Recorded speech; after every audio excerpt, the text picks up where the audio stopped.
আপুনিও কাজিৰঙা যাম ভাবিছে নেকি? মুকলি হ'ব কাজিৰঙা, কেতিয়া হ'ব জানক?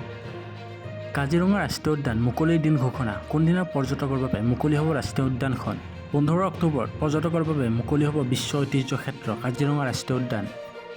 ৰাষ্ট্ৰীয় উদ্যান মুকলি সন্দৰ্ভত কাজিৰঙাত কৃষিমন্ত্ৰী অতুল বৰাৰ আনুষ্ঠানিক দিন ঘোষণা। কাজিৰঙা ৰাষ্ট্ৰীয় উদ্যান কৰ্তৃপক্ষৰ সৈতে কেবিনেট মন্ত্ৰী অতুল বৰাৰ বৈঠকৰ অন্তত ৰাষ্ট্ৰীয় উদ্যান মুকলিৰ সিদ্ধান্ত উদ্যান কৰ্তৃপক্ষৰ। ইতিমধ্যে আগন্তুক 2023 আৰু 2024 পৰ্যটন বৰ্ষক আদৰিবলৈ সাজু হৈছে ৰাষ্ট্ৰীয় উদ্যান কৰ্তৃপক্ষ। পৰ্যটকক আদৰিবলৈ সাজু কাজিৰঙা ৰাষ্ট্ৰীয় উদ্যানৰ কাষত থকা হোটেল ৰেস্তোৰাঁসমূহো।